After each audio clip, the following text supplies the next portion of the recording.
kembali lagi bersama Mas Jul guys di sini guys. Oke, kita lanjutkan konten kita yaitu The Legend of Neverland guys. Oke, pada kali ini Mas Jul akan membahas tentang Fairy angin ya guys. Kebetulan hari ini juga territorial elemen angin guys. Jadi kita akan bahas ya guys tentang angin ya guys. Apa yang enak untuk digunakan. Nah, yang pertama untuk angin itu yang jelas adalah Rake dan Slaughter ya guys ya. Karena mereka itu memberikan damage besar guys. Jadi di sini masih menggunakan campuran ya guys. Ada Rake, ada Slaughter, ada tadi. Jadi Mas Jul belum bisa menggunakan 4 Rake ataupun 4 Slaughter ya guys. Tapi kalau kalian memiliki 4 set Rake dan Slaughter, lebih baik gunakan salah satunya guys ya. Lalu untuk wheel setnya itu sudah pasti kalau tidak break ya kita menggunakan fatality guys untuk mendapatkan damage besar guys. Lalu untuk di territorial elemen kali ini karena Fairy Master itu masih belum lengkap ya guys, jadi masih menggunakan combo eco level 2 ya guys ya.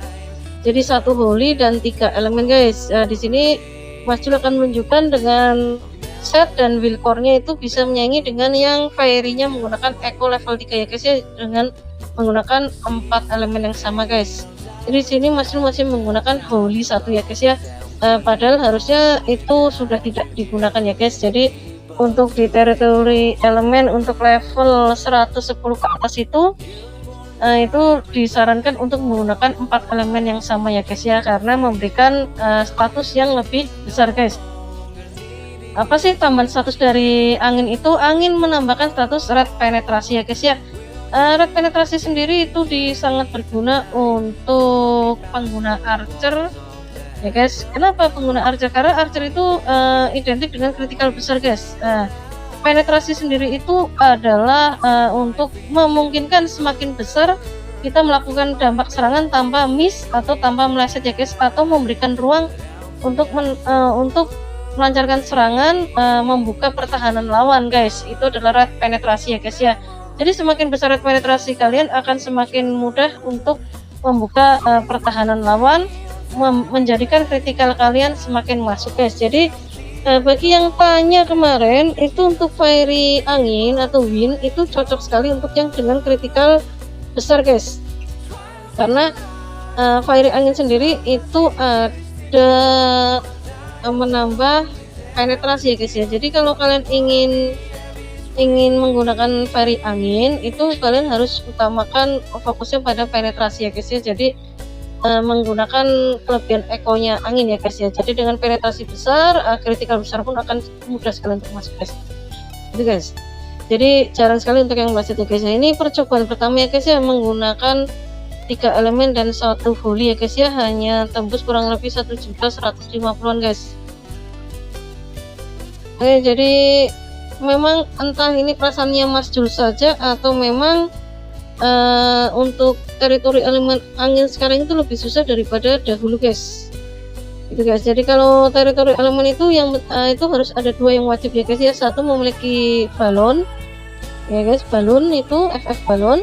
Lalu yang kedua adalah harus menggunakan warrior ya guys ya. Kenapa warrior?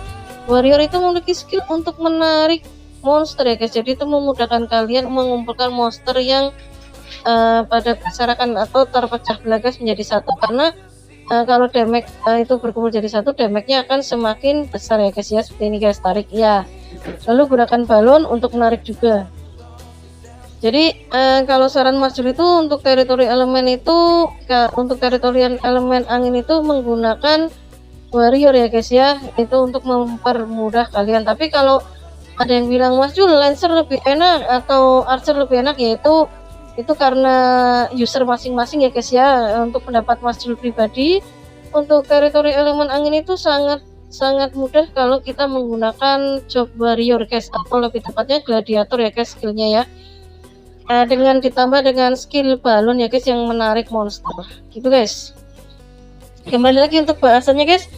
Kenapa menggunakan Slaughter ataupun Rake? Karena Slaughter dan Rake itu menambahkan damage kalian secara pesat ya guys. Jadi Slaughter itu menambahkan damage serangan berkali-kali lipat, apalagi saat health point musuh ataupun lawan itu di bawah 60% guys. Jadi serangan kalian akan kurang lebih mendapatkan tambahan kritikal ya guys kalau menggunakan Slaughter itu, jadi damage kalian akan sangat besar. Kalau Rek itu menambahkan 3 kali damage ya guys ya, jadi ada prosentasenya itu guys untuk Rek. Jadi Mas Jul agak lupa itu kalau Rek itu setelah 3 kali serangan kita akan mendapatkan berapa persen dari damage kita guys. Jadi Mas Jul sarankan sekali kalau kalian yang ingin menggunakan pure damage atau yang mendapatkan DPS ya guys, itu Mas Jul sarankan menggunakan yaitu Rek ataupun Slaughter ya guys. Kalian bisa combo 22 ataupun satu set full ya guys ya. Kalau Mas Jul lebih suka menggunakan satu set full, misalnya 4 Slaughter ataupun 4 Rek guys, lalu dikombokan dengan Rek ataupun Fatality ya guys ya. Ini percobaan kedua guys. Oke, ini percobaan kedua malah lebih sedikit ya guys ya. Ini lebih sedikit. Jadi memang kalau TE itu kita tidak bisa mencobanya satu kali guys, jadi beberapa kali untuk dapatkan poin tertinggi guys. Oke guys, untuk konten kali ini, untuk pembahasan kali ini kita membahas tentang Fairy Angin ya guys ya, bersamaan dengan teritori elemennya guys. Oke guys, sekian dulu guys untuk konten kali ini guys. Jangan lupa like, komen, dan subscribe ya guys ya. Dukung terus Mas Jul menuju 5000 subscriber guys. Bila ada yang ingin ditanyakan, silakan komen saja atau email langsung ke Mas Jul. Mas Jul pasti akan menanggapi dan membalasnya guys, dan mudah-mudahan bisa langsung membuatkan video untuk menjawab pertanyaan kalian ya guys ya. Jadi ini video khusus untuk yang kemarin tanya untuk Fairy Angin ya guys ya. Mas Jul memberikan penjelasannya, mohon maaf bila ada kekurangan ya guys ya, karena Mas Jul juga masih belajar. Oke, see you next time guys. Bye bye.